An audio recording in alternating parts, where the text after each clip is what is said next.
الحمد لله نحمده ونستعينه ونستغفره ونؤمن به ونتوكل عليه ونعوذ بالله من شرور أنفسنا وسيئات أعمالنا من يهده الله فلا مضل له ومن يضلله فلا هادي له وأشهد أن لا إله إلا الله وحده لا شريك له وأشهد أن سيدنا وشفيعنا ومولانا محمد وعلى آله وأصحابه وأتباعه وسلم تسليما كثيرا كثيرا. أما بعد، فقد قال الله سبحانه وتعالى في محكم التنزيل بعد أعوذ بالله من الشيطان الرجيم بسم الله الرحمن الرحيم يا أيها النبي قل لأزواجك إن كنتن تردن الحياة الدنيا وزينتها فتعالين أمتعكن وأسرحكن سراحا جميلا. صدق الله العظيم. وقال رسول الله صلى الله عليه وسلم خيركم خيركم لأهله وأنا خيركم لأهلي. صدقه رسول الله صلى الله عليه وسلم أو كما قال عليه الصلاة والسلام. அளவற்ற அருளாளனும் நிகரற்ற அன்புடையவனுமாகிய அல்லாஹு சுப்ஹானஹு வ தஆலாவுக்கே புகழ் அனைத்தும் என்றென்றும் உண்டாகுக. இந்த உலகுக்கு அல்லாஹு சுப்ஹானஹு வ தஆலாவினால் படைத்து அனுப்பி வைக்கப்பட்ட நபிமார்கள், ரசூல்மார்கள், தீர்க்கதரிசிகள் அனைவருக்கும் இறுதியாக கடைசியாக முத்திரையாக இந்த உலகுக்கு வந்து இந்த உலகத்தில் தான் வாழக்கூடிய காலகட்டத்தில் தனக்கு ஏற்பட இருந்த எண்ணற்ற இன்பங்களை, சந்தோஷங்களை, மகிழ்ச்சிகளை ஒரு காலமும் பொருட்படுத்தாமல் தன்னுடைய சமூகத்துக்காக வேண்டி, சமுதாயத்துக்காக வேண்டி உழைத்து பாடுபட்ட என் உயிரிலும் இனிய முஹம்மது ரசூலுல்லாஹி ஸல்லல்லாஹு அலைஹி வஸல்லம் அன்னவர்கள் மீதும் அன்னவர்களுடைய உன்னதமான உயர்ந்த வாழ்க்கை நெறியை தன்னகத்தை எடுத்துக்கொண்ட உத்தம சஹாபாக்கள், தாபிஊன்கள், தபஅ தாபிஈன்கள், இன்று வரைக்கும் உள்ள அல்லாஹு சுப்ஹானஹு வ தஆலாவின் நல்லடியார்கள் அனைவர்கள் மீதும் என்றென்றும் சாந்தியும் சமாதானமும் உண்டாகுக.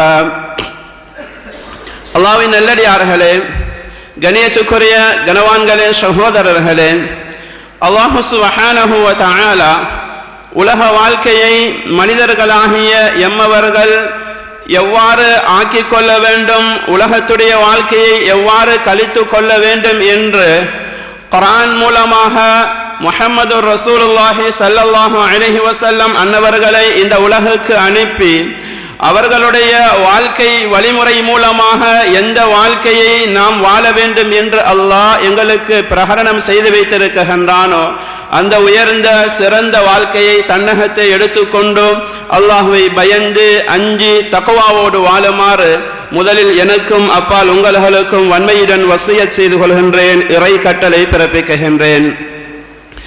அல்லாஹ்வின் நல்லடியார்களே, அல்லாஹ் சுப்ஹானஹு வ தஆலா மனிதர்களுடைய வாழ்க்கையை பிறந்தது முதல் இந்த உலகத்தை விட்டும் பிரியாவிடை கொடுக்கும் வரைக்கும் உண்டான அந்த கால பகுதியை அல்லாஹ் பல கட்டங்களாக அவன் பிரித்து வைத்திருக்கின்றான். அந்த கட்டங்களில் மனிதர்களுடைய வாழ்க்கையில் இன்றியமையாத ஒரு கட்டம் தான் மனிதர்கள் அவர்கள் வாலிபத்தை அடைந்து திருமணம் என்று சொல்லக்கூடிய குடும்ப வாழ்க்கையை ஆரம்பிக்கக்கூடிய அந்த கட்டம் இருக்கிறது. அது முக்கியமான ஒரு கட்டமாக இருந்து கொண்டிருக்கின்றது. எப்பொழுதோ திருமணம் என்று வந்துவிடுமாக இருந்தால், குடும்ப வாழ்க்கை என்று வந்துவிடுமாக இருந்தால், இந்த குடும்ப வாழ்க்கை எவ்வாறு அமைக்கப்பட வேண்டும், கணவனுக்கும் மனைவிக்கும் மத்தியில் சந்தோஷம் உண்டாவதாக இருந்தால், அந்த முழு வாழ்க்கையும் நிம்மதிகரமான வாழ்க்கையாக மாற வேண்டுமாக இருந்தால் கணவன் எவ்வாறு நடந்து கொள்ள வேண்டும், மனைவி எவ்வாறு நடந்து கொள்ள வேண்டும் என்ற அந்த புத்திமதிகள் எல்லாம் எங்களுக்கு இஸ்லாம் தெளிவாக சொல்லி தந்து கொண்டிருக்கின்றது. எனவே மேலானவர்களே, கண்ணியத்துக்குரியவர்களே, எப்பொழுது ஒரு மனிதன் திருமணம் என்று சொல்லக்கூடிய அந்த பந்தத்தில் இணைகின்றானோ ஸல்லல்லாஹு அலைஹி வஸல்லம் அன்னவர்கள் சொன்னார்கள், இதா தஸவ்வஜல் அப்து ஃபகத் இஸ்தக்மலல் ஈமான். ஒரு மனிதன் திருமணம் என்று சொல்லக்கூடிய அந்த பந்தத்தில் அவன் இணைந்து கொள்வானாக இருந்தால் அவனுடைய ஈமான் அது அரைவாசி தன்மை பூர்த்தி அடைந்து விடுகிறது என்பதாக ஸல்லல்லாஹு அலைஹி வஸல்லம் அன்னவர்கள் சொன்னார்கள். ஒரு மனிதன் திருமணம் முடித்துக் கொள்கிறான் என்றால், திருமண ஒப்பந்தத்தில் இணைந்து கொண்டு வாழ்க்கையை ஆரம்பிக்க அவன் முன் வருகிறான் என்று சொன்னால், அந்த திருமண உடன்படிக்கை மூலமாக அவனுடைய ஈமான் ஃபகத் இஸ்தக்மல நிஸ்ஃபுல் ஈமான், ஈமானில் அரைவாசி அவன் பூர்த்தி செய்து விடுகிறான் என்பதாக ஸல்லல்லாஹு அலைஹி வஸல்லம் அன்னவர்கள் தெளிவாக சொல்லி இருக்கின்றார்கள். எனவே மேலானவர்களே, கண்ணியத்துக்குரியவர்களே, அல்லாஹ் தஆலா குர்ஆனிலே எங்களுக்கு சொல்லிக் கொண்டிருக்கின்றான், வமின் ஆயாத்திஹி, என்னுடைய அத்தாட்சிகள் என்றும் உள்ள ஒன்று தான், அன் ஹலகலக்கும் மின் அன்ஃபுசிக்கும் அஸ்வாஜா லிதஸ்குனு இலைஹா வஜஅல பைனக்கும் மவத்தத்தன் வரஹ்மா. அல்லாஹ் தெளிவாக சொல்லுகின்றான், உங்களுக்குண்டான சோடியை உங்களிலிருந்தே நாம் உருவாக்கி இருக்கிறோம், படைத்திருக்கிறோம், அது என்னுடைய அத்தாட்சியில் என்றும் உள்ளது என்று அல்லாஹ் சொல்லிவிட்டு, ஏன் அவ்வாறு செய்திருக்கிறோம் என்றால், லிதஸ்குனு இலைஹா, அந்த பெண்ணின் மூலமாக நீங்கள் மன நிம்மதியை அறிந்து கொள்ள வேண்டும், உங்களுடைய வாழ்க்கை சந்தோஷமான வாழ்க்கையாக மாற வேண்டும் என்பதற்காக நாம் இவ்வாறு படைத்திருக்கிறோம் என்று சொல்லிவிட்டு அல்லாஹ் தஆலா இன்னும் சொல்கிறான், அதன் மூலமாக அந்த திருமணத்தின் மூலமாக உங்களுடைய வாழ்க்கையில் மவத்தா என்று சொல்லக்கூடிய அந்த அன்பை நாம் உருவாக்குறோம் என்பதாக அல்லாஹ் தஆலா குர்ஆனிலே சொல்லிக் கொண்டிருக்கின்றான். எனவே மேலானவர்களே, கண்ணியத்துக்குரிய சகோதரர்களே, பெரியோர்களே, ஒருத்தர் திருமண வாழ்க்கை அது எனக்கு தேவையில்லை, நான் திருமணம் முடிப்பது கிடையாது என்று ஒருவர் சொல்ல வருவாராக இருந்தால் அதுக்கு இஸ்லாம் அனுமதி கொடுக்கவில்லை. துறவரத்தை இஸ்லாம் விரும்பவும் இல்லை. அல்லாஹ் சுப்ஹானஹு வ தஆலா திருமணத்தின் மூலமாக வாழ்க்கையுடைய இஸ்லாத்துடைய அரைவாசியை அவர் பூர்த்தி செய்ய வேண்டும், மீதமானதை அல்லாஹ்வை அஞ்சி தக்வாவோடு வாழ்ந்து முழு ஈமானையும் பூர்த்திகரம் உள்ளவராக ஆக்கிக் கொள்ள வேண்டும் என்பதை அல்லாஹ் விரும்பிக் கொண்டிருக்கின்றான். எனவே மேலானவர்களே, கண்ணியத்துக்குரிய சகோதரர்களே, பெரியோர்களே, நாம் விளங்கிக் கொள்ள வேண்டும், திருமணம் முடித்தவர்களாக இருந்தாலும் சரி, திருமணம் முடிக்க போகக்கூடியவர்களாக இருந்தாலும் சரி, நாம் விளங்கிக் கொள்ள வேண்டிய விடயம் என்னவென்றால், எங்களுடைய வாழ்க்கையில் சந்தோஷம் உருவாக வேண்டுமாக இருந்தால், வாழ்க்கையில் நிம்மதி உருவாக வேண்டுமாக இருந்தால், எப்பொழுதோ புரிந்துணர்வு உண்டாகுமோ, கணவனுக்கும் மனைவிக்கும் மத்தியில் புரிந்துணர்வு உண்டாவதன் மூலமாக, தவறுகளை காணக்கூடிய நேரத்தில் அதை மன்னிப்பதன் மூலமாக, அதை மறைப்பதன் மூலமாக, அவர்களுக்கு விட்டுக் கொடுப்பதன் மூலமாக, அது ஆணாக இருக்கட்டும் பெண்ணாக இருக்கட்டும், இந்த தன்மை அவர்களுக்கு மத்தியில் வருமாக இருந்தால் இதை கொண்டு வாழ்க்கையில் நிம்மதியையும் சந்தோஷத்தையும் அறிந்து கொள்ளலாம் என்பதில் எந்த சந்தேகமும் கிடையாது. ஸல்லல்லாஹு அலைஹி வஸல்லம் அன்னவர்கள் தெளிவாக சொல்கிறார்கள். மேலானவர்களே, ஒவ்வொரு ஆண்களும் கணவன்மார்களும் விளங்கிக் கொள்ள வேண்டும், நான் என்னுடைய மனைவியோடு நான் எவ்வாறு நடந்து கொள்ள வேண்டும், அவர்களுடைய உணர்வை எவ்வாறு மதிக்க வேண்டும், அவர்களுடைய தேவையை எவ்வாறு நான் நிறைவேற்ற வேண்டும் என்ற அந்த உணர்வு ஒவ்வொரு ஆண்களிடத்திலும் இருக்க வேண்டும். தன்னுடைய மனைவியோடு எவ்வாறு நான் நடந்து கொள்வதன் மூலமாக எங்களுடைய வாழ்க்கை சந்தோஷமாக அமையும் என்ற அந்த விடயங்களை படிப்பது, அதை படிப்பதையும் இஸ்லாம் எங்களுக்கு வலியுறுத்தி கொண்டு தான் இருக்கின்றது. எனவே மேலானவர்களே, கண்ணியத்துக்குரிய சகோதரர்களே, பெரியோர்களே, ஒரு கணவன் ஒரு மனைவியோடு எவ்வாறு நடந்து கொள்ள வேண்டும் என்பதை அல்லாஹ் தஆலா குர்ஆன் மூலமாக வழங்கப்படுத்துவது மட்டுமல்லாமல் ஹஜ்ரத் ரசூலுல்லாஹி ஸல்லல்லாஹு அலைஹி வஸல்லம் அவர்களும் தெளிவாக சொல்லிக் கொண்டிருக்கின்றார்கள். மேலானவர்களே, ஸல்லல்லாஹு அலைஹி வஸல்லம் சொன்னார்கள், குல்லு பனி ஆதம ஹத்தா, மனிதர்களை எடுத்துக்கொள்வோமாக இருந்தால் ஒவ்வொரு மனிதர்களும் ஆதமுடைய பிச்சலங்கள், அவர்கள் பாவங்கள் தப்புக்கள் தவறுகள் செய்யக்கூடியவர்கள் என்பதை ஸல்லல்லாஹு அலைஹி வஸல்லம் அன்னவர்கள் சொல்லிவிட்டு, அந்த தவறுகளிலிருந்து யார் தௌபா செய்கின்றார்களோ, யார் தௌபாவை மேற்கொள்கின்றார்களோ அவர்கள் தான் சிறந்தவர்கள் என்பதாகவும் ஸல்லல்லாஹு அலைஹி வஸல்லம் அன்னவர்கள் சொன்னார்கள். எனவே மேலானவர்களே, நாம் விளங்கிக் கொள்ள வேண்டும், என்னுடைய மனைவியும் ஒரு மனிதன் தான், அவருடைய வாழ்க்கையிலும் தவறுகள் தப்புக்கள் ஏற்படலாம் என்ற அந்த சிந்தனை உள்ளவர்களாக நாம் இருக்க வேண்டும். ஒரு தவறு ஏற்பட்டு விடுமாக இருந்தால், ஒரு தப்பு ஏற்பட்டு விடுமாக இருந்தால் அதை மன்னிக்க கூடியவர்களாக, மன்னித்து விடுவோமாக இருந்தால் அதை மறக்கக்கூடியவர்களாக, மன்னித்ததை மீண்டும் ஒரு தடவை சொல்லி காட்டக்கூடியவர்களாக நாம் மாறுவோமாக இருந்தால் அந்த வாழ்க்கையில் பிரச்சனைகள் பிளவுகள் உண்டாகுவதற்கு அது காரணமாக இருந்து கொண்டிருக்கிறது. எனவே தான் கண்ணியத்துக்குரியவர்களே, ஒரு தவறுகளை காணக்கூடிய அந்த நேரத்தில் அதை நாம் மன்னிக்க கூடிய நிலைமை உள்ளவர்களாக, அந்த மனப்பக்குவம் கொண்டவர்களாக நாம் ஆண்கள் எங்களை மாற்றிக்கொள்ளக்கூடிய அந்த நேரத்தில் எங்களுடைய குடும்ப வாழ்க்கை அது சந்தோஷம் உள்ள வாழ்க்கையாக அது மாறுவதற்கு இது காரணமாக இருந்து கொண்டிருக்கிறது. எந்த அளவுக்கு என்று சொன்னால், அல்லாஹ் சுப்ஹானஹு வ தஆலா குர்ஆனிலே சொல்கின்றான், ஃபஆஷிருஹுன்ன பில் மஅரூஃப், உங்களுடைய மனைவிமார்களோடு நீங்கள் நல்ல முறையில் நடந்து கொள்ளுங்கள் என்று சொல்லிவிட்டு அல்லாஹ் சொல்கிறான், ஃபஇன் கரிஹ்துமுஹுன்ன ஃபஅஸா அன் தக்ரஹு ஷைஆ வ யஜஅல் அல்லாஹு ஃபீஹி கைரன் கஸீரா, அவர்களிடத்தில் நீங்கள் வெறுக்கக்கூடிய தன்மைகளை கண்டாலும், அவர்களிடத்தில் மோசமான சில தன்மைகள் இருந்த போதிலும், அந்த மோசமான தன்மைகள் அவர்களிடத்தில் இருந்தாலும் உங்களுக்கு நீங்கள் விரும்பக்கூடிய இன்னும் சில நல்ல தன்மைகளும் அவர்களிடத்தில் இருக்கும், அவர்கள் மூலமாக உங்களுக்கு கைரை அல்லாஹ் வைத்திருக்கிறான் என்ற அந்த விடயத்தையும் அல்லாஹ் சொல்லிக் கொண்டிருக்கின்றான். எனவே மேலானவர்களே, எங்களுடைய மனைவியிடத்தில் அந்த பெண்ணிடத்தில் ஒரு தவறு இருக்கிறது, எங்களுக்கு மனம் விரும்பாத சில செயற்பாடுகள் இருந்தாலும் அதை மட்டும் நாம் பார்த்து கொண்டு அதை திருத்துவதற்காக அதை நாம் அவசரமாக திருத்தி எங்களுடைய வாழ்க்கை சந்தோஷத்தை உண்டாக்க வேண்டும் என்பதற்காக முயல்வோமாக இருந்தால் வாழ்க்கையில் பிளவு உண்டாக ஆரம்பிக்கும், வாழ்க்கையில் பிரச்சனை உண்டாக ஆரம்பிக்கும். இன்று எத்தனையோ திருமணங்கள், எத்தனையோ குடும்ப வாழ்க்கைகள் இன்று பிளவுக்குட்பட்டு பிரிந்து இன்று வாழக்கூடிய அந்த சந்தர்ப்பத்தை, அந்த நிலைமையின் கண்ணூடாக நாம் கண்டு கொண்டிருக்கின்றோம். எனவே மேலானவர்களே, வெறுக்கக்கூடிய தவறான சில தன்மைகள் இருந்த போதிலும் அவர்களிடத்தில் எங்களுடைய உள்ளம் விரும்பக்கூடிய இன்னும் பல சிறந்த தன்மைகள் இருக்கலாம். அதை நாம் வைத்துக் கொண்டு எங்களுடைய வாழ்க்கையை விட்டுக் கொடுப்போடு நாம் செயற்படுத்தக்கூடிய அந்த நேரத்தில் அல்லாஹ் சுப்ஹானஹு வ தஆலா வாழ்க்கை சிறந்த வாழ்க்கையாக, நிம்மதிமிக்க வாழ்க்கையாக அதை ஆக்குவதற்கு அவன் அதன் மூலமாக காரணத்தை அல்லாஹ் உருவாக்குகின்றான். எனவே மேலானவர்களே, ஸல்லல்லாஹு அலைஹி வஸல்லம் சொன்னார்கள், லா யஃப்ருக்கு முஃமினுன் முஃமினத்தன், ஒரு மூமினான ஆண் ஒரு மூமினான பெண்ணை வெறுக்க வேண்டாம், ஒரு மூமினான ஆண் மூமினான பெண்ணை வெறுக்க வேண்டாம். வயின் கரிஹ மின்ஹா ஹுலுகன், அந்த பெண்ணிடத்தில் நீங்கள் வெறுக்கக்கூடிய தன்மைகள் இருந்தாலும் இன்னும் சில தன்மைகள் மறுமுனையில் மறுபக்கத்தில் ரதய மின்ஹா ஆகர், நீங்கள் விரும்பக்கூடிய சில தன்மைகளும் அவர்களிடத்தில் இருக்கலாம் என்பதையும் ஸல்லல்லாஹு அலைஹி வஸல்லம் அவர்கள் சொல்லி காட்டுகின்றார்கள். எனவே மேலானவர்களே, குடும்ப வாழ்க்கை என்று வந்துவிடுமாக இருந்தால் எந்த அளவுக்கு விட்டு கொடுப்போடு நாம் செயல்பட ஆரம்பிக்கின்றோமோ, உணர்வுகளை புரிந்து அவர்களுடைய தேவைகளை விளங்கி எந்த அளவுக்கு எங்களுடைய வாழ்க்கையுடைய அந்த நகர்தலை நாம் நகர்த்த ஆரம்பிப்போமோ, இதன் மூலமாக அல்லாஹ் சுப்ஹானஹு வ தஆலா வாழ்க்கையில் சந்தோஷத்தை உண்டாக்க இருக்கின்றான். எனவே தான் மேலானவர்களே, கண்ணியத்துக்குரியவர்களே, தவறுகள் ஏற்படலாம், அது ஆணிலும் ஏற்படலாம், பெண்ணிலும் ஏற்படலாம். தவறுகள் ஏற்படக்கூடிய அந்த நேரத்தில் அதை மன்னித்து மறைத்து மறந்து வாழக்கூடிய அந்த நேரத்திலே தான் அல்லாஹ் சுப்ஹானஹு வ தஆலா கணவனுக்கும் மனைவிக்கும் மத்தியில் உள்ள அந்த அந்த அவர்களுடைய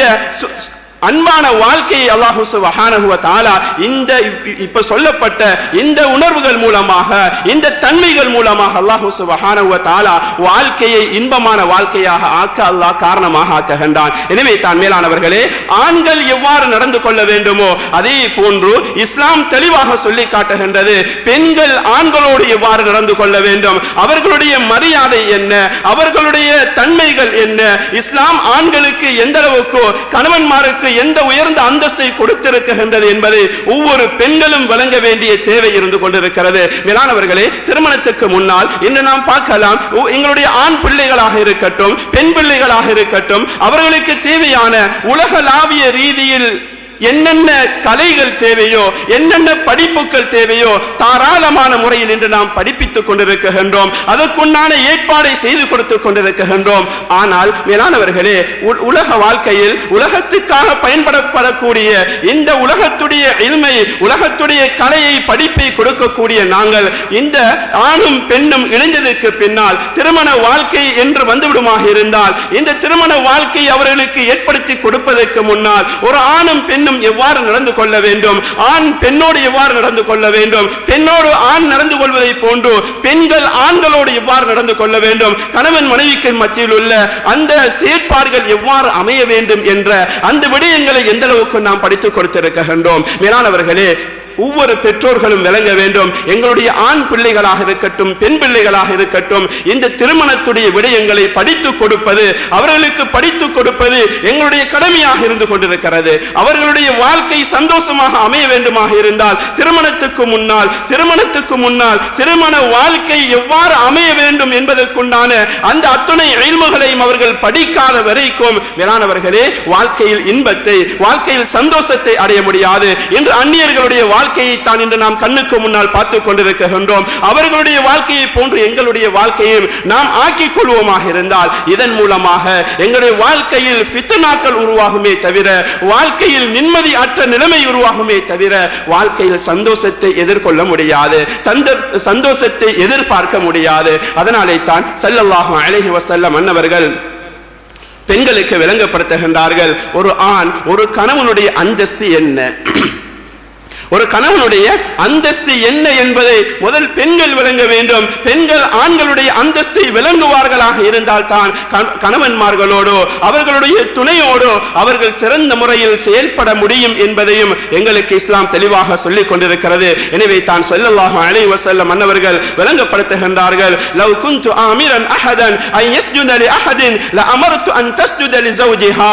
மேலானவர்களே, சிரம் பணிதல் என்றால், சுஜூது செய்வது என்றால் அல்லாஹ் சுப்ஹானஹு வ தஆலாவை தவிர வேற யாருக்கும் சிரம் பணிய முடியாது. அது எங்களுக்கு இஸ்லாம் கற்றுத்தரக்கூடிய ஒரு முறையாக இருந்து கொண்டிருக்கிறது. ஸல்லல்லாஹு அலைஹி வஸல்லம் சொல்கின்றார்கள், அல்லாஹ் அல்லாத ஒருத்தருக்கு சிரம் பணிய முடியும் என்றிருந்தால் நான் ஒரு மனைவி கணவனுக்கு சிரம் பணிவதை நான் அவர்களுக்கு ஏவி இருப்பேன் என்பதாக ஸல்லல்லாஹு அலைஹி வஸல்லம் சொன்னார்கள். என்றால் மேலானவர்களே, ஒரு கணவனுடைய அந்தஸ்து என்ன என்பதை இந்த வார்த்தையின் மூலமாக, இந்த ஹதீஸின் மூலமாக ஸல்லல்லாஹு அலைஹி வஸல்லம் அன்னவர்கள் விளங்கப்படுத்துகின்றார்கள். உலகத்தில் அல்லாஹ்வை தவிர இன்னும் ஒருத்தருக்கு சிரம் பணிய முடியும் என்றால், சுஜூது செய்ய முடியும் என்று ஒன்று இருக்குமாக இருந்தால், ஒரு மனைவி தன்னுடைய கணவனுக்கு சிரம் பணிவதை நான் கட்டளையிட்டிருப்பேன் என்று ஸல்லல்லாஹு அலைஹி வஸல்லம் அன்னவர்கள் சொன்னார்கள். என்றால் அந்த ஆணுடைய, அந்த கணவனுடைய அந்தஸ்து எந்த அளவுக்கு உயர்ந்தது என்பதை ஒவ்வொரு பெண்களுக்கும் படித்துக் கொடுக்க வேண்டிய கடமைப்பாடுள்ளவர்களாக ஆண்களாகிய நாம் இருந்து கொண்டிருக்கின்றோம். மேலானவர்களே, அது மட்டுமல்ல, ஆயிஷா ரலியல்லாஹு தஆலா அன்ஹா சொல்கிறார்கள், ஆயிஷா ரலியல்லாஹு தஆலா அன்ஹா அவர்கள் பெண் சமுதாயத்தை விழித்து சொல்கின்றார்கள், யா மஅஷரன் நிசா, ஒவ்வொரு பெண்களையும் பார்த்து சொல்கின்றார்கள், பெண்களே விளங்கிக் கொள்ளுங்கள், லவ் தஅலம்ன பிஹக்கி அஸ்வாஜிகுன்ன அலைகுன்ன லஜஅலத்தில் மர்அத்து மின்குன்ன தம்ஸஹுல் குபார் இன்த கதமை ஸௌஜிஹா பிஹக்கி வஜ்ஹிஹா. சொல்கின்றார்கள் என்ன தெரியுமா, ஒவ்வொரு ஆணுடைய அந்தஸ்துக்களை பெண்கள் விளங்குவார்களாக இருந்தால், தன்னுடைய கணவன்மார்களுடைய அந்தஸ்துக்களை பெண்கள் விளங்குவார்களாக இருந்தால், லஜஅலத்தில் மர்அத்து மின்குன்ன தம்ஸஹுல் குபார் இன்த கதமை ஸௌஜிஹா பிஹக்கி வஜ்ஹிஹா.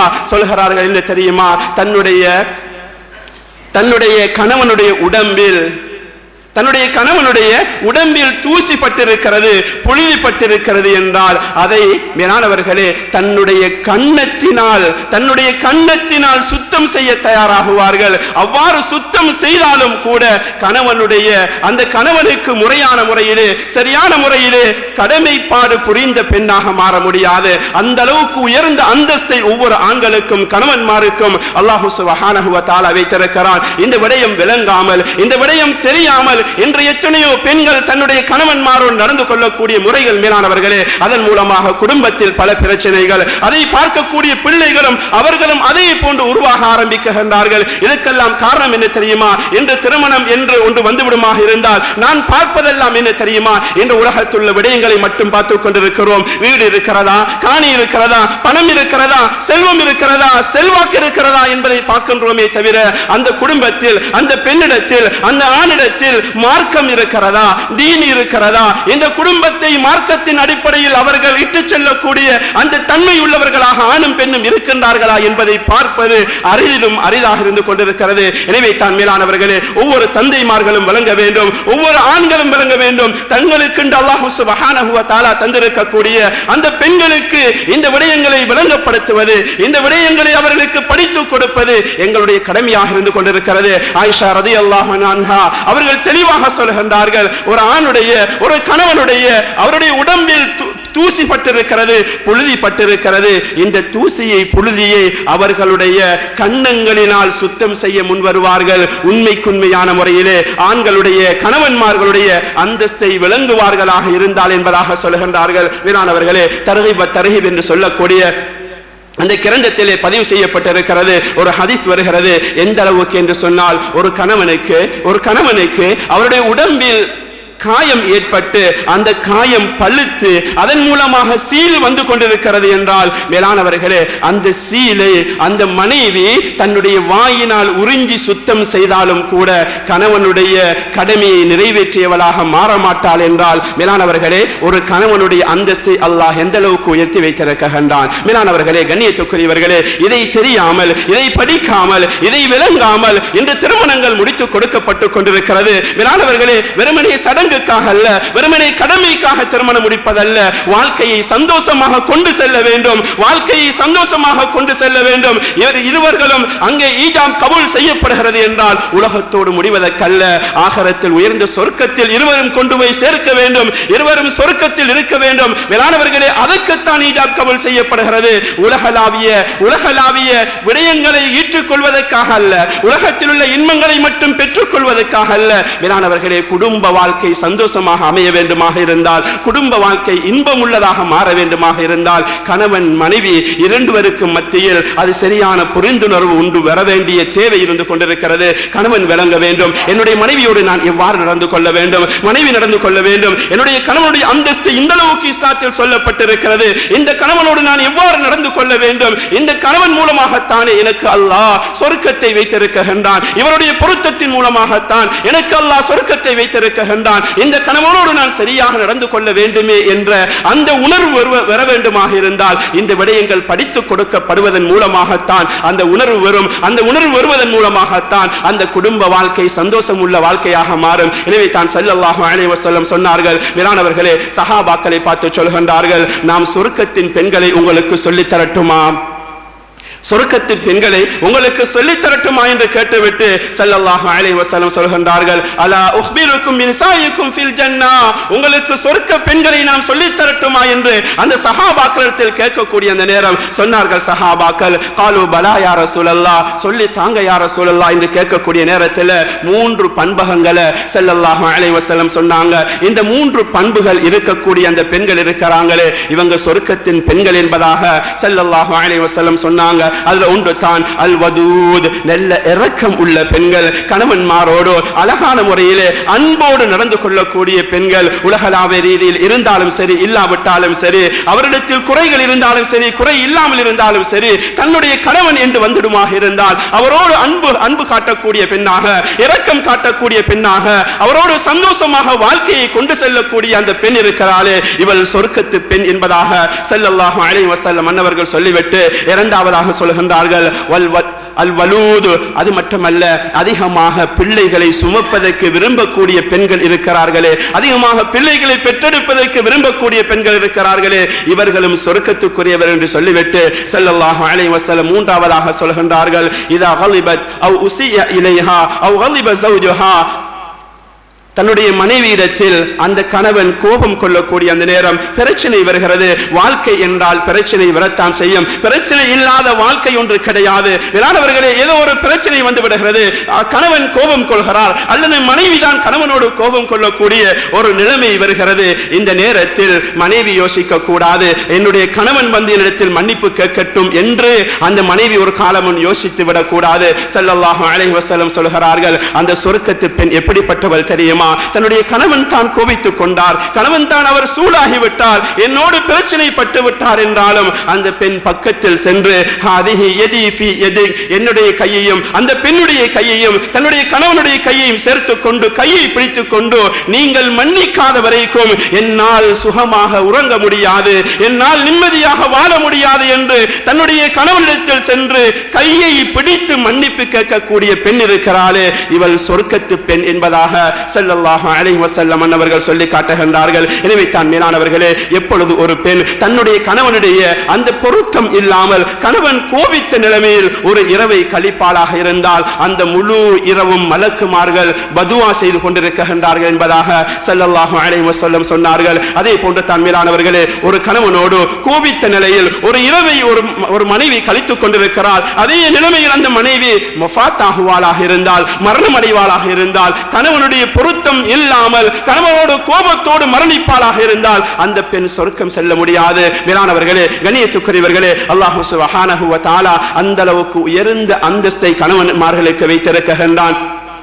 அது மட்டுமல்ல, அல்லாஹ் சுப்ஹானஹு வ தஆலா வாழ்க்கையில் சந்தோஷம் உண்டாக வேண்டுமாக இருந்தால், வாழ்க்கையில் பிரச்சனை உண்டாக வேண்டுமாக பிரச்சனை வந்து கொண்டிருக்கிறது, அந்த பிரச்சனையிலிருந்து இன்பத்தை சந்தோஷத்தை உண்டாக்க வேண்டுமாக இருந்தால் மேலானவர்களே, விட்டு கொடுக்கக்கூடிய அந்த தன்மை இல்லாத வரைக்கும், விட்டு கொடுக்கக்கூடிய தன்மை இல்லாத வரைக்கும் வாழ்க்கையில் எந்த நிம்மதியையும் எந்த சந்தோஷத்தையும் அடைய முடியாது. எனவே தான் மேலானவர்களே, கணவன் என்று வந்து விடுவானாக இருந்தால் அவருடைய வாழ்க்கையிலும் குறை இருக்கலாம், மனைவி குறை இருக்கலாம். நாம் விட்டு கொடுக்கக்கூடிய, குறைகளை மறைக்கக்கூடிய, குறைகளை மன்னிக்கக்கூடிய அந்த பண்புள்ளவர்களாக கணவனும் மனைவிகளும் மாறக்கூடிய அந்த நேரத்திலே தான் மேலானவர்களே வாழ்க்கையில் சந்தோஷம் உண்டாகும். எந்த அளவுக்கு என்று சொன்னால், பணத்தை கொண்டோ உலகளாவிய ரீதியில் இருக்கக்கூடிய செல்வங்கள் செல்வாக்கை கொண்டோ அது குடும்ப வாழ்க்கையில் சிறப்பு உண்டாவது கிடையாது, குடும்ப வாழ்க்கையில் இன்பம் உண்டாவது கிடையாது. மேலானவர்களே, கணவன் மனைவிக்கு மத்தியில் உள்ள அந்த புரிந்துணர்வு எந்த அளவுக்கு இருக்கிறதோ இதை கொண்டு தான் சந்தோஷம்.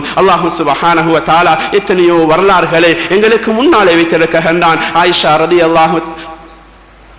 ரலியல்லாஹு தஆலா அன்ஹா அவங்களுடைய வாழ்க்கையை நாம் எடுத்துக்கொள்வோமாக இருந்தா மேலானவர்களே, ரசூலுல்லாஹ் ஸல்லல்லாஹு அலைஹி வஸல்லம் அவங்களுடைய மனைவிமார்களுடைய வாழ்க்கையை நாங்கள் எடுத்துக்கொள்வோமாக இருந்தா வாழ்க்கையில பல கஷ்டங்கள், சாப்பிடுவதற்கு சாப்பாடு இல்லாத நிலைமையிலும் இருந்து தான் இருக்கின்றார்கள். ஆனால் வாழ்க்கை சந்தோஷமாக கழிந்திருக்கிறது, வாழ்க்கை சந்தோஷமாக கழிந்திருக்கின்றது. ஏன் ஃபாத்திமா ரலியல்லாஹு தஆலா அன்ஹா அவர்களுடைய ஒரு சம்பவம் பதிவாக இருக்கிறது. மேலானவர்களே, அலி ரலியல்லாஹு தஆலா அன்ஹு அவங்க அல்லாஹ்வுடைய பாதையில வெளியாகி சென்று திரும்பி வரக்கூடிய அந்த நேரம் மேலானவர்களே, அலி ரலியல்லாஹு அன்ஹு தன்னுடைய வீட்டுடைய கதவை தட்டுகின்றார்கள். வீட்டுடைய கதவு திறக்கப்படுகிறது.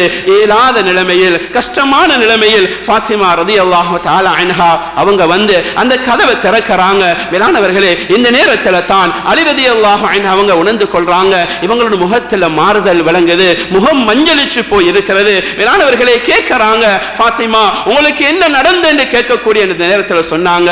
அலி ரலியல்லாஹு அன்ஹு அவங்களை பார்த்து சொல்றாங்க, அலியே, நீங்க கேட்டதினால நான் சொல்றேன், இல்லண்டா சொல்ல மாட்டேன் என்று சொல்லிட்டு சொன்னாங்க. நான் சாப்பிட்டு 3 தினங்களாக விட்டது, 3 தினங்களாக என்னுடைய வயிற்றுக்குள் எந்த உணவும் சென்றது கிடையாது. அதனாலே தான் என்னால் இயலாது முடியாது, அதனாலே தான் இந்த நிலைமைக்கு தள்ளப்பட்டிருக்கிறேன் என்று சொல்லக்கூடிய அந்த நேரத்தில் அலி ரலியல்லாஹு கேட்டாங்க, ஃபாத்திமா என்னிடத்தில் ஒரு வார்த்தை சொல்லியிருந்தா அதுக்குண்டான ஏற்பாடு நான் செஞ்சுட்டு போயிருப்பேனே, ஏன் நீங்க சொல்லல என்று கேட்கக்கூடிய நேரத்தில் சொன்னாங்க ஃபாத்திமா ரலியல்லாஹு தஆலா அன்ஹா தன்னுடைய கணவனை பார்த்து சொல்றாங்க, என்ற வாப்பா முஹம்மது ரசூலுல்லாஹ் ஸல்லல்லாஹு அலைஹி வஸல்லம் அன்னவங்க உங்களை திருமணம் முடிச்சு தரக்கூடிய அந்த நேரத்தில் என்னிடத்தில் என்ன சொன்னாங்க தெரியுமா? என்ற வாப்பா என்ன பார்த்து சொன்னாங்க, என்னுடைய அருமை மகளே, நீங்க அலியை கஷ்டப்படுத்திடாதங்க, அலியிடத்தில் ஒன்றும் கேட்டுடாதங்க, எதை அவர் தாராரோ அதை வச்சு வாழ்க்கையை கொண்டு போங்க, எதை அவர் தாராரோ அதை வச்சு நீங்க வாழ்க்கையை கொண்டு போங்க என்று என்னுடைய வாப்பா சொன்னாங்க. அந்த வார்த்தை என்ற உள்ளத்தில் இப்பவும் இருந்து கொண்டிருக்கிறது. உங்களை கஷ்டப்படுத்த என்னால முடியல, உங்களை கஷ்டப்படுத்துறதுக்கு நான் விரும்பல என்றாங்க. மேலானவர்களே, வாழ்க்கையில சாப்பிடுவதற்கும் கஷ்டப்பட்டிருக்கின்றார்கள், ஆனால் சந்தோஷமான குடும்ப வாழ்க்கையை கொண்டு சென்றிருக்கின்றார்கள். எந்த அளவுக்கு என்றால் ஹதீஸிலே பதிவாகி இருக்கிறது. ஃபாத்திமா ரலியல்லாஹு தஆலா அன்ஹா சொல்கிறார்கள், அவர்களுக்கு வீட்டில் ஒரு போர்வை இருக்கிறது, அந்த போர்வையை கொண்டு தான் 2 பேரும் போர்த்துக் கொண்டு உறங்குவார்கள். ஆனால் இரவில் அவர்கள் போர்த்தக்கூடியதாகவும் பகலிலே தன்னுடைய ஒட்டகத்துக்கு அந்த போர்வையின் மறுபக்கத்தில் தீனி வைத்து அதற்குண்டான ஒரு விரிப்பாக பயன்படுத்தி இருக்கின்றார்கள் என்றால் மேலானவர்களே, வாழ்க்கையில் சிக்கல் இருந்திருக்கிறது, சிக்கனம் இருந்திருக்கிறது, கஷ்டம் இருந்திருக்கிறது. உலகளாவிய ரீதியில் நாம் பார்க்கக்கூடிய அத்துணை பிரச்சனைகளும் இருந்திருக்கிறது. ஆனால் கணவன் மனைவிக்கு மத்தியில் புரிந்துணர்வோ, கணவன் மனைவிக்கு மத்தியில் நல்ல தன்மைகள், அதை அவர்கள் விளங்கிக் கொண்டார்கள், விட்டு கொடுத்தார்கள், மன்னித்தார்கள், மறந்தார்கள். இதன் மூலமாக அல்லாஹ் சுப்ஹானஹு வ தஆலா வாழ்க்கையை இன்பமுள்ள வாழ்க்கையாக மாற்றினான். எந்த அளவுக்கு என்றால் ஆயிஷா ஃபாத்திமா ரலியல்லாஹு தஆலா அன்ஹா வீட்டில் இருந்து கொண்டிருக்கிறாங்க. ஸல்லல்லாஹு அலைஹி வஸல்லம் இம்ரான் இப்னு ஹுசைன் ரலியல்லாஹு தஆலா அன்ஹு அவங்களை அழைச்சு கொண்டு வராங்க. தன்னுடைய மகளுடைய வீட்டுடைய கதவை தட்டுறாங்க. தட்டக்கூடிய அந்த நேரத்தில் பல தடவைகள் தட்டிக்கொண்டே இருக்கிறாங்க மேலானவர்களே. ஆனா கதவை திறக்கல. தன்னுடைய மகள் கதவை திறக்கல்ல.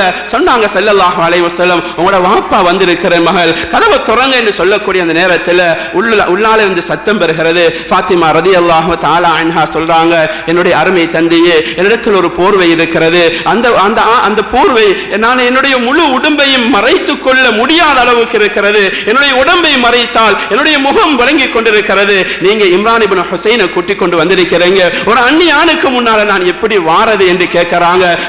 மேலானவர்களே, அதுக்கு பின்னால ஸல்லல்லாஹு அலைஹி வஸல்லம் அவங்க அணிஞ்சிருந்த அந்த போர்வையை மேலால போட்டுறாங்க. அதை எடுத்துக்கொண்டு கஷ்டப்பட்டு கொண்டு வந்து திறக்கிறாங்க. மேலானவர்களே, எதை சொல்ல வருகிறோம் என்றா, வாழ்க்கையில உலகளாவிய ரீதியில எதை நாங்க முன்னால வச்சு பார்க்கிறோமோ, எந்த செல்வத்தை பணத்தை முன்னால வச்சு பார்க்கிறோமோ, இந்த செல்வத்தின் மூலமாக பணத்தின் மூலமாக வாழ்க்கையில் இன்பம் கிடையாது. புரிந்துணர்வின் மூலமாக, விட்டு கொடுப்பின் மூலமாக, தவறுகளை மன்னிப்பதன் மூலமாக, செய்த தவறை மன்னித்து மறைப்பதன் மூலமாக, இதன் மூலமாகத்தான் வாழ்க்கையில் இன்பம் இருக்கிறது. ஃபாத்திமா ரலியல்லாஹு அன்ஹா அவங்களுடைய வாழ்க்கையில பல கஷ்டங்கள், பல சோதனைகள். எந்த அளவுக்கு என்று சொன்னால், தன்னுடைய தந்தை மரணித்த நேரத்தில் அந்த மக்பராவுக்கு சென்று சொல்கிறார்கள், மாதா அலா மன் ஷம்ம துர்பத் அஹ்மதி அல்லா யஷும்ம மதஸ்ஸமானி கவாலையா. மேலானவர்களே, ஒரு பாடல் படிக்கிறாங்க, பைத் படிக்கிறாங்க.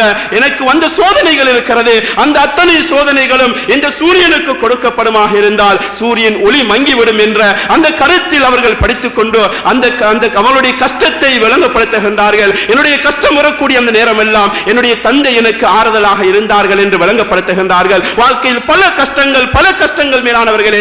ஆனால் கணவன் மனைவிக்கு மத்தியில் அந்த உணர்வு அது சரியாக இருந்தது, அந்த உறவு அது சரியாக இருந்தது. ஏனென்றால் தீன் முன்னால் வைக்கப்பட்டு திருமணம் முடித்து கொடுக்கப்பட்டது. அந்த தீன் கணவன் மனைவி எவ்வாறு நடந்து கொள்ள வேண்டும் என்ற அந்த வாழ்க்கை திட்டத்தை ஸல்லல்லாஹு அலைஹி வஸல்லம் தன்னுடைய மகளுக்கு படித்துக் கொடுத்தார்கள். அந்த படிப்பு மேலானவர்களே, வாழ்க்கையில் சிறந்த ஒரு அந்தஸ்தை அடைவதற்கு எந்த அளவுக்கு என்றால் கொஞ்ச காலம் தான் உலகத்தில் வாழ்ந்தார்கள். வெறுமனே 24 வருடங்கள் தான் ஃபாத்திமா ரலியல்லாஹு தஆலா அன்ஹா உலகத்தில் வாழ்ந்தார்கள். ஆனால் சொர்க்கத்தில் அனைத்து பெண்களுக்கும் தலைவியாக கூடிய அந்த உயர்ந்த அந்தஸ்தை அல்லாஹ் சுப்ஹானஹு வ தஆலா கொடுத்தான். மேலானவர்களே, வாழ்க்கையில் கஷ்டம் வரலாம், வாழ்க்கையில் கஷ்டம் வரலாம். ஆனால் கணவன் மனைவிக்கு மத்தியில் உள்ள அந்த உறவு இருக்கிறது, அது ஒரு காலமும் பிரிந்துவிடக் கூடாது. அது பணத்தை கொண்டு வருவது உறவல்ல, செல்வத்தை கொண்டு உறவை உருவாக்குவதல்ல, உலகளாவிய ரீதியில் இருக்கக்கூடிய அத்தனையும் கொண்டு வந்து உறவை உருவாக்குவதல்ல. மேலானவர்களே, திருமண ஒப்பந்தத்தின் மூலமாக எப்பொழுது கைப்பிடித்து கொடுக்கப்படுகிறதோ அன்றைய நிமிடத்தில் இருந்து சொர்க்கத்துக்கு அழைத்து செல்லும் வரைக்கும் உள்ள முழு வாழ்க்கையும் இருக்கிறது. மேலானவர்களே, அன்றிருந்து ஆரம்பிக்கக்கூடியது சொர்க்கத்துக்கு செல்லும் வரைக்கும் அந்த உறவு இருக்க வேண்டும், அந்த அன்பு இருக்க வேண்டும். அந்த அன்பின் மூலமாகத்தான் வாழ்க்கையில் நிம்மதி, சந்தோஷம் உருவாக காரணமாக இருக்கிறது. எனவே தான் மேலானவர்களே, கண்ணியத்துக்குரிய சகோதரர்களே, அஷ்ரஃப் அலி தானவி ரஹ்மத்துல்லாஹி அலைஹி அவர்கள் ஒரு சம்பவத்தை பதிவு செய்றாங்க. என்னண்டா மேலானவர்களே, எந்த அளவு கொண்டா ஒரு மிகப்பெரிய ஒரு இமாம் ஒன்று இருந்தார். அவருடைய வாழ்க்கை எப்படி என்றா வீட்டுக்குள்ள வரக்கூடிய அந்த நேரம் எல்லாம் மனைவினால தொந்தரவு, மனைவினால கஷ்டம், ஏசுறது பேசுறது, நிம்மதி இல்லாத வாழ்க்கை. மேலானவர்களே, சில மக்கள் வாராங்க, வந்து சொன்னாங்க, மௌலானா நீங்க ஏன் இந்த பெண்ணோட இருக்கணும், தலாக் சொல்லிட்டு வேற பெண்ணை திருமணம் முடிச்சு கொள்ளுங்களேன் என்று சொல்லக்கூடிய நேரத்தில் அவர் சொன்ன வார்த்தை என்ன தெரியுமா? இந்த பெண்ணின் மூலமாக, எந்த மனைவி மூலமாக எனக்கு நிம்மதி இல்லைங்கிறது இந்த ஊருக்கே விளங்கி கொண்ட விடயம் தான். என்னண்டா பேசுறது அது எல்லாருக்கும் விளங்கி கொண்டிருக்கிறது. ஆனா நான் விளங்குறேன் என்ன தெரியுமா? எந்த மனைவியிடத்தில் இவ்வாறான குறைகள், தன்மைகள் இருந்தாலும் கூட, ஆனா ஒரு நல்ல தன்மையை நான் விளங்குகிறேன். என்ன தெரியுமா? என்னுடைய மனைவி நான் பல வருடங்கள் இந்த வீட்டில் இல்லாவிட்டாலும், எந்த அளவுக்கு என்றால் 50 வருடங்கள் சிறையில் அடைக்கப்பட்டாலும் கூட என்னுடைய மனைவி இன்னொரு ஆணை பார்க்க மாட்டாள், என்னுடைய மனைவி இன்னொரு ஆணை பார்க்க மாட்டாள். அந்த நம்பிக்கை எனக்கு இருக்கிறது. அதனாலே இவ்வளவு தன்மை தன்மைகள் இருந்த போதிலும், இவ்வளவு எனக்கு கொடூரமான முறையிலே நடந்து கொண்ட போதிலும் இந்த தன்மை இருக்கிறது. இன்னொரு ஆணை திரும்பி கூட பார்க்க மாட்டாள் என்ற அந்த தன்மை இருக்கிறது. அதை கொண்டு நான் பொருந்திக் கொள்கிறேன் என்பதாக அவர்கள் சொல்கிறார்கள் என்றால், மேலானவர்களே, கணவனிடத்திலும் தவறுகள் இருக்கலாம், மனைவியிடத்திலும் தவறுகள் இருக்கலாம். அந்த தவறுகளை மன்னிப்பது, மறைப்பது, புரிந்துணர்வோடு நடந்து கொள்வது, விட்டு கொடுப்பது தான் வாழ்க்கையில் எங்களுடைய அந்தஸ்தை, வாழ்க்கையில் நிம்மதியை உண்டாக்குவதற்கு அது காரணமாக இருந்து கொண்டிருக்கிறது. மேலானவர்களே, நிம்மதி என்பது பொருளாதாரத்தில் கிடையாது, நிம்மதி என்பது பணத்தில் கிடையாது. மேலானவர்களே, ஒரு பெண், அந்த பெண் நினைத்து விடுவாளாக இருந்தால் தன்னுடைய கணவனை ஈமான்தாரியாக, அல்லாஹ்வுக்கு நெருக்கமான மனிதனாக மாற்றுவதற்கும் அந்த பெண்ணுக்கு இயலும். அதே போன்று அந்த பெண் மேலானவர்களே, ஒரு கணவனை துன்யாதாரியாக ஆக்குவதற்கும் அந்த பெண்ணுக்கு இயலும்.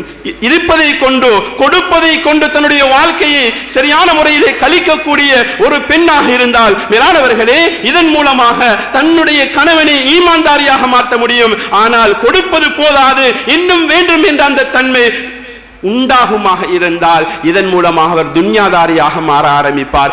எனவே தான் அந்த காலத்தில் உள்ள அந்த பெண்கள் என்ன செய்வாங்கண்டா, தன்னுடைய கணவன்மார் தொழிலுக்காக, வியாபாரத்துக்காக செல்லக்கூடிய அந்த நேரத்தில் தங்களுடைய பிள்ளைகள் அப்படியோ அழைச்சு கொண்டு வருவாங்க. தங்களுடைய பிள்ளைகள் அழைச்சு கொண்டு வந்து வாசல் படியில தன்னுடைய கணவனிடத்தில் சொல்லுவாங்க, என்ன தெரியுமா, ஈயாக்க வகஸ்பில் ஹராம், உங்களுக்கு நாங்க ஹராமான சம்பாதியத்தை விட்டும் எச்சரிக்கை செய்கிறோம் என்று சொல்லிட்டு சொல்லுவாங்க, நீங்க ஹராத்தை கொண்டு வந்து எங்களிடத்தில் தந்துடாதங்க, ஹராத்தை கொண்டு எங்களுக்கு உணவளிச்சிடாதங்க, ஹராம், ஹராத்தை கொண்டு உங்களுக்கு நாம் எச்சரிக்கை செய்கிறோம் என்று சொல்லிட்டு பின்னால சொல்லுவாங்க, என்ன தெரியுமா, ஃபைன்னா நஸ்பிரு அலல் ஜூ வலா நஸ்பிரு அலன் நார், நீங்க ஹராத்தை கொண்டு வந்து விடுவீர்களாக இருந்தால் இந்த ஹராத்தை உண்பதன் மூலமாக இந்த உடம்பு நரகத்துக்கு பேய்த்திடும், அந்த நரகத்தை எங்களால தாங்க முடியாது. ஆனா ஹராம் இல்லாம நீங்க ஒன்றுமே கொண்டு வராம சும்மா வந்தாலும் எங்களுக்கு பசியை பொறுத்து கொள்ள இயலும், பசியை பொறுத்து கொள்ள இயலும், ஆனா நரகத்தை பொறுத்து கொள்ள இயலாது. அதனால ஹலாலான முறையில சம்பாதிச்சு கொண்டு வாங்க என்று வெளியாகி போகக்கூடிய அந்த நேரத்தில் தன்னுடைய கணவன்மார்களுக்கு புத்திமதி சொல்லக்கூடியவர்களாக அந்த காலத்தில் வாழ்ந்த பெண்கள் இருந்திருக்கிறார்கள் என்றால், மேலான கண்ணியத்துக்குரிய கனவான்களே, சகோதரர்களே, பெரியோர்களே, இப்படியான தன்மைகள் இருக்குமாக இருந்தால் வாழ்க்கை எவ்வளவு அழகாக இருக்கும், வாழ்க்கை எந்த அளவுக்கு நிம்மதியாக இருக்கும், வாழ்க்கை எந்த அளவுக்கு சந்தோஷம் உள்ள வாழ்க்கையாக மாறும். எனவே தான் அல்லாஹ் சுப்ஹானஹு வ தஆலா திருமண வாழ்க்கை என்பது 4 வருஷம் 10 வருஷத்தோடு முடிவடைவதல்ல. மேலானவர்களே, அந்த வாழ்க்கை என்பது சொர்க்கத்துக்கு போய் சேரும் வரைக்கும் உள்ள அந்த தொடர்பு தான் திருமண வாழ்க்கை என்பது. இந்த வாழ்க்கை சந்தோஷமாக அமைய வேண்டுமாக இருந்தால் ஒவ்வொரு ஆண்களும் ஒவ்வொரு பெண்களும் இந்த வாழ்க்கையை எவ்வாறு நாம் கொண்டு செல்வது, எவ்வாறு இஸ்லாமியங்களுக்கு கற்றுத் தந்திருக்கிறது, கணவன் எவ்வாறு நடந்து கொள்ள வேண்டும், மனைவி எவ்வாறு நடந்து கொள்ள வேண்டும் என்ற அந்த நீளமான விரிவான விடயமாக இருந்து கொண்டிருக்கிறது. மேலானவர்களே, இதை விளங்குவார்களாக இருந்தால், இதை படித்து செயல்படுவார்களாக இருந்தால் அந்த திருமண வாழ்க்கை, அந்த குடும்ப வாழ்க்கை அது சிறந்த வாழ்க்கையாக, உயர்ந்த வாழ்க்கையாக, நிம்மதி உள்ள வாழ்க்கையாக அது மாறும். எனவே அல்லாஹ் சுப்ஹானஹு வ தஆலா மிகப்பெரிய பொறுப்பை ஆண்களுடைய கையிலே தந்திருக்கிறான். ஒவ்வொரு ஆண்களும் தன்னுடைய பெண் பிள்ளைகளுக்கு பொறுப்புதாரிகளாக இருக்கிறோம். மேலானவர்களே, அந்த பெண்களை திருமணம் முடித்து கொடுப்பதற்கு முன்னால் அவர்களுக்கு படித்துக் கொடுக்க வேண்டிய தேவைப்பாடு, கட்டாய கடமை உள்ளவர்களாக நாம் இருந்து கொண்டிருக்கிறோம். எங்களுடைய பெண்களுக்கு உலகத்துள்ள விடயங்களை நாம் கொடுக்கலாம். ஆனால் மேலானவர்களே, கணவன் மனைவி என்ற வாழ்க்கை வந்து விடுமாக இருந்தால் அந்த கணவனோடு எவ்வாறு வாழ வேண்டும் என்ற அந்த வாழ்க்கை பாடத்தை படித்துக் கொடுப்பது ஒவ்வொரு ஆண்களுடைய, தந்தைமார்களுடைய அது பொறுப்பாக இருந்து கொண்டிருக்கிறது. எனவே அல்லாஹ் சுப்ஹானஹு வ தஆலா எங்களுடைய திருமண வாழ்க்கையும் சந்தோஷம் உள்ள வாழ்க்கையாக, நிம்மதி உள்ள வாழ்க்கையாக அல்லாஹ் சுப்ஹானஹு வ தஆலா ஆக்கி வைப்பானாக. அல்லாஹ் சுப்ஹானஹு வ தஆலா இந்த உலகத்தில் எதற்காக எங்களை அனுப்பி வைத்தானோ அந்த நோக்கத்தை சரியாக நிறைவேற்றக்கூடிய நல்லவர்களின் கூட்டத்தில் அல்லாஹ் எங்களை ஆக்குவானாக. யா அல்லாஹ், ரப்பே ரஹ்மானே, உலகத்தில் எங்களை அனுப்பி வைத்திருக்கிறாய். யா அல்லாஹ், உன்னுடைய கடமைகளை உதாசீனம் செய்து கொண்டிருக்கிறோம். யா அல்லாஹ், நீ தந்திருக்கக்கூடிய பொறுப்புகளை மறந்து வாழ்ந்து கொண்டிருக்கிறோம். யா அல்லாஹ், யாம் செய்த அத்துணை தவறுகளை மன்னித்து விடுவாயாக. நீ இரக்கமுள்ளவனாக இருக்கிறாய். யா அல்லாஹ், பாவங்களை மன்னிக்க கூடியவனாக இருக்கிறாய். யா அல்லாஹ், நாம் செய்த அத்துணை பாவங்களை மன்னிப்பாயாக. எங்களுடைய குடும்ப வாழ்க்கையை சந்தோஷம் உள்ள வாழ்க்கையாக ஆக்கி வைப்பாயாக. கணவன் மனைவிக்கு மத்தியில் உள்ள அந்த தொடர்பாடலை அது இன்பமுள்ள தொடர்பாடுகளாக ஆக்கி வைப்பாயாக. புரிந்துணர்வோடு, விட்டு கொடுப்போடு, தவறுகளை மறைக்கக்கூடிய, மன்னிக்கக்கூடிய நல்ல தன்மை உள்ளவர்களாக, அந்த சிறந்த தன்மை உள்ளவர்களாக நிம்மதியாக வாழக்கூடிய அந்த உறவை எங்களுக்கு தந்தருவாயாக. ரப்பே